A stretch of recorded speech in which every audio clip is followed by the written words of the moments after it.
Yo, OGTV tapping in. Was gonna try to wait for the room to fill up, but we just gonna get right to it. How my audio sound?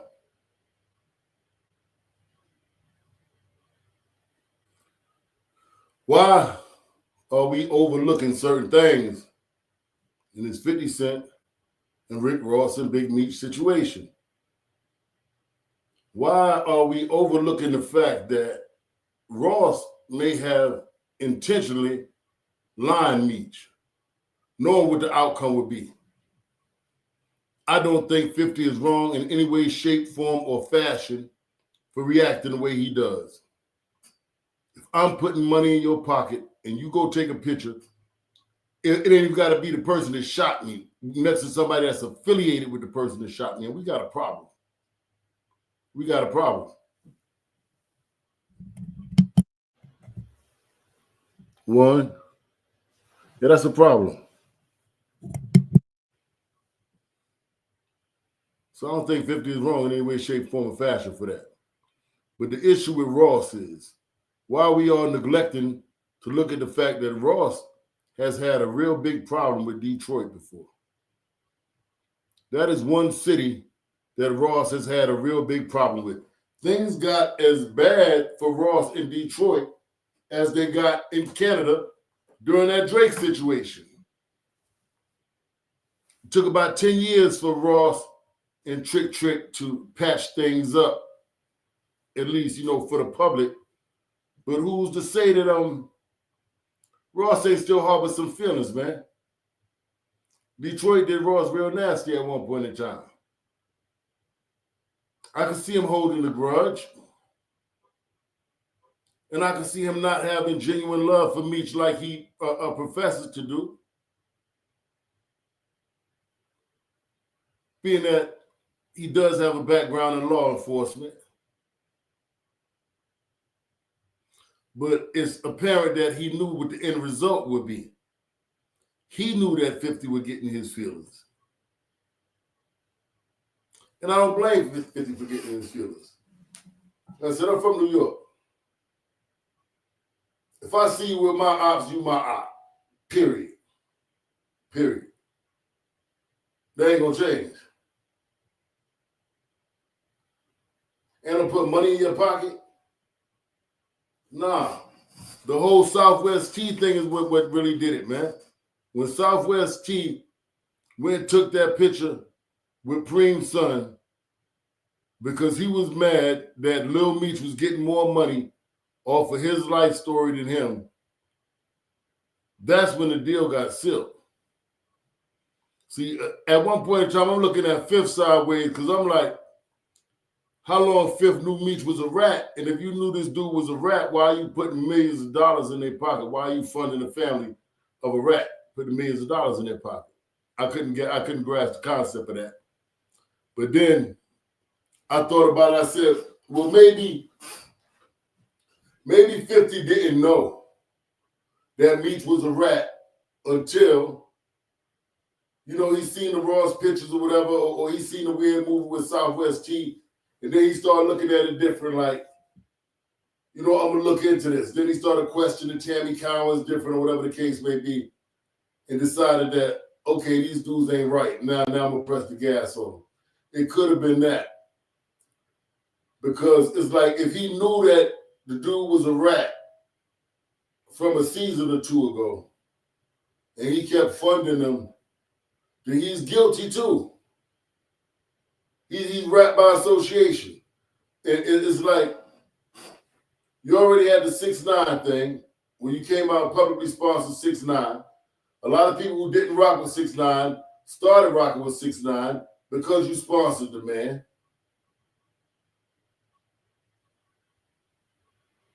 That's one feed the rat situation.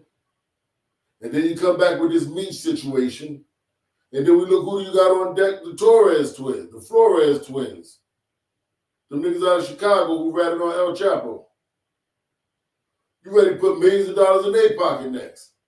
So it's like if you keep putting millions of dollars in rat pockets, it's like rat by proxy almost like, man. You funding them. You rewarding them. And there's so many people nationwide, man, that did the right thing. I mean, they did wrong, but when they was faced with the circumstances, they did the right thing. They faced their punishment like a man that did the right thing. And those people, I think, would have a great story to tell. You do a movie on somebody like that, it could benefit the community, it could benefit society. When people see what the end result is, man. I think as long as we keep showing the youth the story where the end result is that the slime ball piece of shit dude who told on everybody, we make a backdoor way for him out. At the end of every story, he gets away clean. You go do all the dirt you want to do, then you tell on somebody you get away clean. That's the message that you're propagating when you keep doing series after series on rat after rat after rat. You get a pass on Big Meech. You didn't know Big Meech was a rat. But what about these Flores twins that told on El Chapo? How much money are you putting in their pocket to do a story on them? How much money are you putting in their pocket? How much are you rewarding them for their bad behavior? That's like my biggest issue with you, Fifth, is the rewarding folks for their bad behavior. Outside of that, when it's just down to the Meech situation, I believe 50 is 100% correct. There's no way, shape, form, or fashion that man could have took a picture next to anyone who was associated with shooting me, and I was going to continue to put money in his pocket. It's a thing called loyalty, man. And I don't understand how some people act like they don't get it. They don't understand. You know, it's like, I see females do it. Like a female could be friends with somebody else and she's talking to another female. They don't want to be friends with her no more. It's not a male or a female thing. It's about loyalty, man. Like, you ever seen that meme where they say, like, don't tell me what somebody said about me. Tell me why they felt so comfortable saying it to you. It's one of those situations, man. Why are my enemies so comfortable with you? That wouldn't make me feel good at all. And I'm putting bread in your pocket? Nah. But Ross knew this, though. And I can't believe Meech was that dumb. I can't believe he was that dumb. 19 years in prison. I understand the game changes. You know, it's like every few years or so, the game changes. But there's no way that aspect of it, the loyalty part of it, man, nah. I mean, he probably got that hustler's mentality. You hear of people like Freeway Rick Ross saying, like, you know, he don't gangbang, so he could sell work to the Bloods over here. He could sell work to the Crips over here, and nobody would get offended. And I think that's the mindset that Meech brought to this. He was thinking that he's a hustler. So he could get money with him and he could get money with him. But maybe it's just a New York thing. Maybe it's a New York thing. You know, but I wouldn't say that 50 was being sensitive or feminine or anything like that. I think it's truly a New York thing, man, where people get very uncomfortable if they see you getting buddy-buddy with their enemies. They get very uncomfortable being around you once you set a pattern of doing that. But I don't think that Ross is, I don't think he was genuine. I don't think it was just genuine about him trying to put bread in Meech's pocket. I think the undertone of slipping a shot in on Fifth and taking something potentially from Fifth meant more to him than looking out for Meech. Like he was portraying, like he's trying to look out for this man and put some bread in his pocket and do the concert for him. It was more like to slap Fifth in the face. And Meech showed that he was down with doing something like that based off what his brother did. That was a shot his brother did by posting with Preem's son like that. And I don't got nothing against Preem's son. He trying to do what he trying to do. He trying to hustle. But Southwest T is a grown-ass man. He in his 50s. He should have known better, man. He should have known better. But what that all boiled down to is them two niggas don't deserve it. They don't deserve that bread. We celebrating them, we pedestalizing them like they're these great individuals because they poisoned the community for years and years and years and made millions of dollars off of it. What do them niggas really do good for anybody? For them to come home and for God to just bless them with millions and millions of dollars. Really think about that. I think this God's plan just as much as anything else. What makes them so deserving of it? Even if they didn't tell. Even if they didn't tell. They got their reward when they was hustling. They made their money. They threw all their money in the club. They smashed everything they wanted to smash in the early 2000s or late 90s, whatever it was.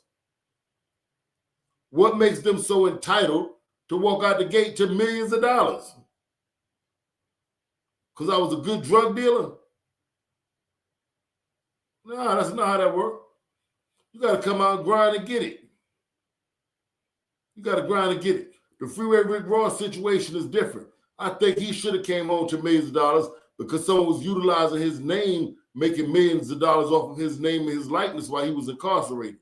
So he was entitled to a walk out the door, get $1 million.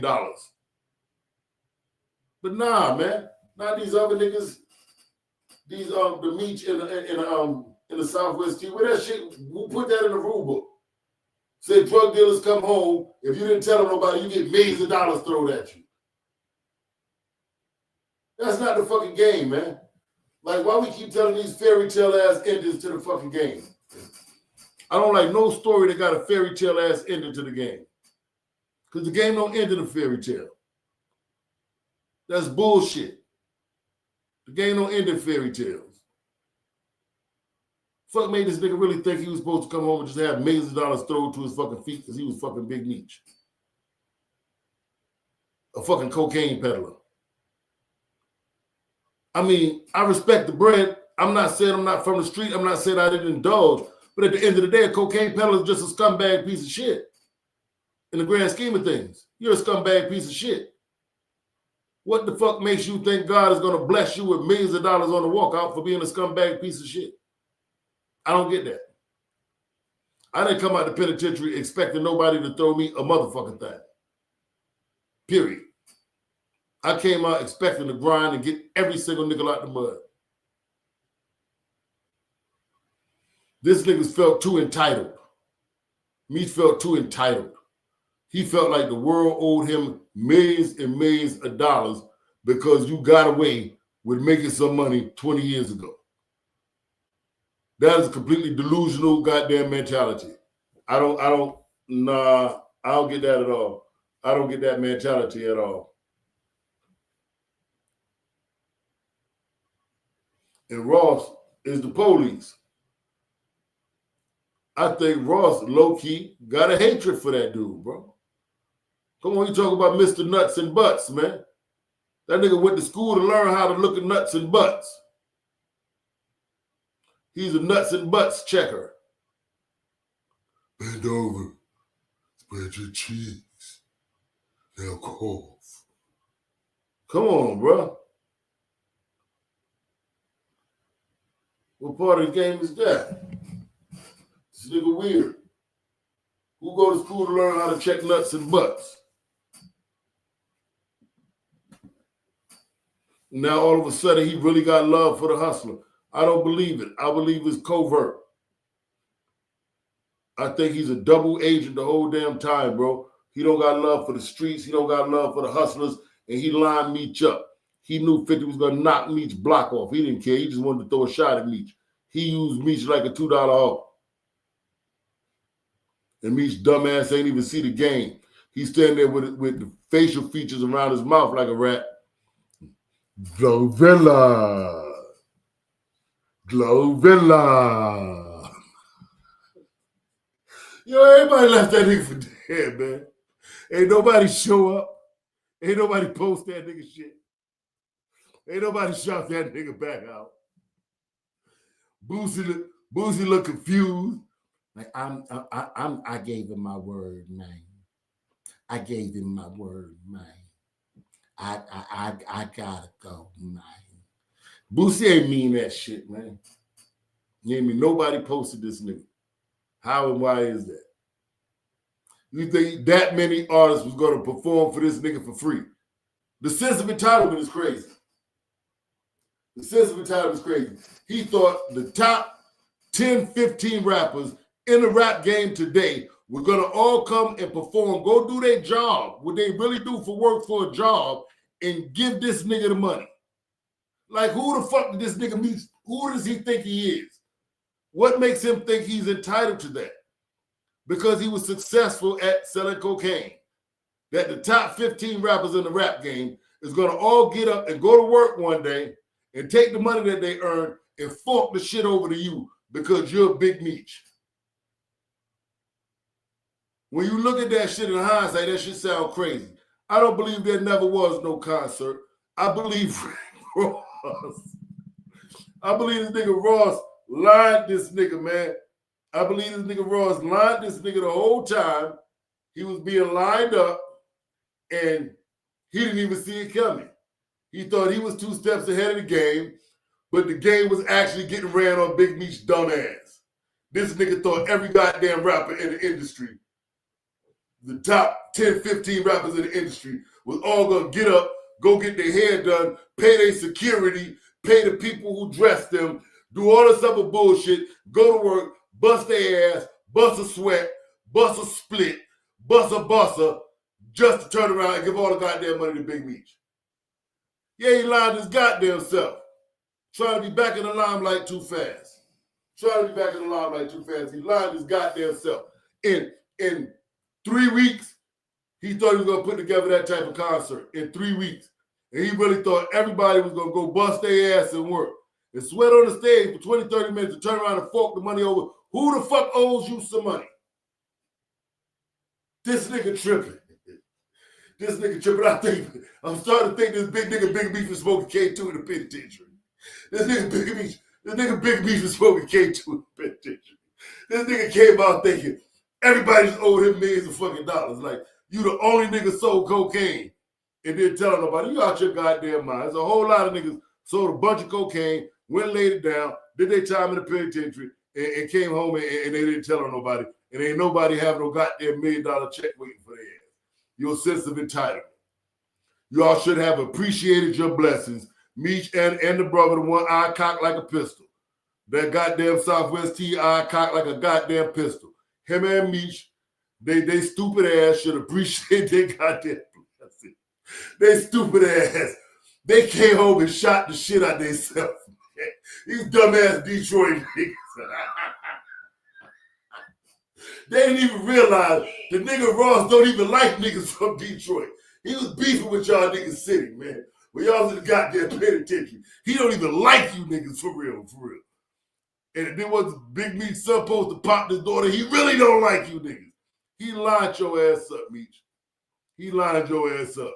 And Meech was dumb as hell. Meech said, Gorilla.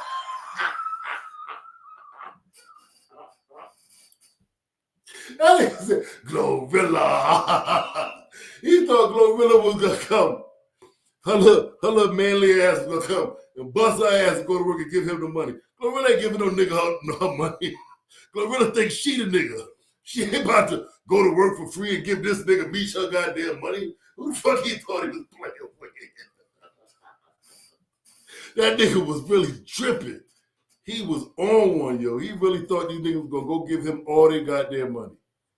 Nobody was with that shit. Everybody lied. Everybody lied. I don't think they care whether that nigga snitched or not. I don't think that many rappers was willing to go do a show and take all their hard-earned money and give it to Demetrius. No, that don't make sense to me. That don't make sense to me. I don't know what made him think that. I know Ross didn't believe that. Ross was just out to piss 50 off. Ross was out to fuck with 50's money. He wanted to throw a monkey wrench in the whole BMF show and all this TV shit 50 got going on. 50's the man on TV. Ross ain't got a goddamn thing going on. All he did was sell all his goddamn chicken wings, and he sold the catalog to his music at all the damn chicken wing stores. Now he don't got no chicken wing stores, and he don't own no goddamn music. So he got money, but you're not generating no revenue. He's not doing nothing that's bringing no big money in. So 50 got something that's bringing in big money on a consistent basis with these TV shows. And the apple of his eye right now is the Big Meech shit, the BMF show. So Ross wanted to throw a monkey wrench on it. And he didn't care if it cost Meech his legacy, his livelihood, or any damn thing else. He did not give a rat's ass. He did not give a rat's ass. Assalamu alaikum. Say what up to the people. We live right now. Oh, wow. What up? I'm all right. Hey, you want me to hit you back when I get done? I'll hit you back. All right, take them off. I got a topic for us to, you know what I mean? We're going to discuss it. What up? You want to get on it now while we out here, or you want to wait and come back? Nah, because I don't want nobody to take the topic and run with it, Mo. Oh. The topic is a good one, Mo. Y'all know who this is. When me and this guy right here, we're going to tell the best Pistol Pete story ever told. Is that correct? That's facts. That's facts. So we got that coming for y'all. Me and Warren Mo got the best Pistol Pete story ever told coming for y'all. That's a fact. We got many of them. Funny ones, too. Good ones, real ones, authentic ones, unheard ones. Authentic and funny. There you go. You know what I mean? 'Cause you know, people don't look at Pete like that. They thinking this nigga is a monster, how they paint him out to be. You know what I mean? Tell him, Warren Mo. Talk about these wicked fucking evil oppressors, man, paint Pete out to be like a fucking monster, Mo. And we all know that ain't Pete. You know what I mean? He's definitely not a monster. One of the funniest niggas you ever gonna meet in your life, man. Yo, why you think I come up here, War? When I'm up here, every now and again, I got my serious stuff and I be clapping at dudes or whatever. But every episode, I come here clown and do some goofy shit, some silly shit, because we really do that. We really like that. We not uptight all the time, angry all the time. We clown, we joke, we snap. Gangsters, man. Gangsters do that. And I don't know who told you got to be like, you know what I'm saying, walking around with your face tight up. You gotta have that tough look. Yeah, man. A lot of dudes with that tough look cannot beat me. They can't beat me. Them the type of dudes we used to go at, man. Exactly. Like I ain't seen you fight yet. Period. Word up. I don't care how nasty and mean you make your face. Nigga, I ain't seen you fight yet. For real. That's a mask you got on. There you go. Hey. Word up, man. But let me get back to these folks. Yeah, Mo, do your thing, bro. I got you. I hit you back, bro. Love you, Mo. All right, one.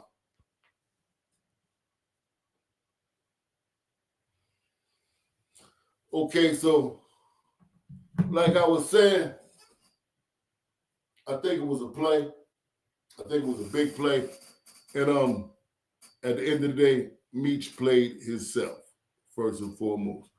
But we gonna be back. That was my brother Warren Mo. We working on putting something together for y'all, man, to give y'all a real picture of Pistol Pete, sex, money, murder. That's a lot different than what you've been told in the news, what you may have heard in the street. We got something coming on Pete from the people who knew him closest, his closest friends. I got the brother Warren Mo, I got my other brother Shotty, and we working to put together something, man, to let the people know who Pistol Pete really was. Because the stories that we hear back sometimes don't do him justice. They don't do him justice. So we working on that. That's coming up. It's gonna be the next day or two, within the next week. I don't know if I'm gonna go up top and we're gonna sit down and do it together up top, or we're gonna do it, on one of these apps or something like that. But in the next few days, me and the brother Warren Mo gonna get at y'all with the real Pistol Pete story, the real Pistol Pete rollout sex, money, murder story, man. From the house to outside. We might call it something like that, from the house to outside. Because a lot of people tell you stories about Pete, can only tell you about him from outside. They can't talk about Pete in the house. So we can talk about Pete in the house and Pete outside. What the differences are, what the similarities are, who he really is. We're gonna get into that, but I appreciate y'all for hanging out with me. You know what I mean? I'm gonna come back tomorrow. I'm about to start chopping it up with y'all a little more regularly on this streaming thing. You know, I was having some technical difficulties for a little while, and I still am. It's not even so much technical difficulties. Let's be real. I'm technologically slow, y'all. I was in the penitentiary for a long time. It's taken me a while with this stuff, but I'm about to get to it. I'm getting a little better, and I'm about to be out here a little more often for y'all. I appreciate y'all hanging out with me tonight, and tap back in with me tomorrow. I'll post what time I'm gonna be coming on. One, love y'all.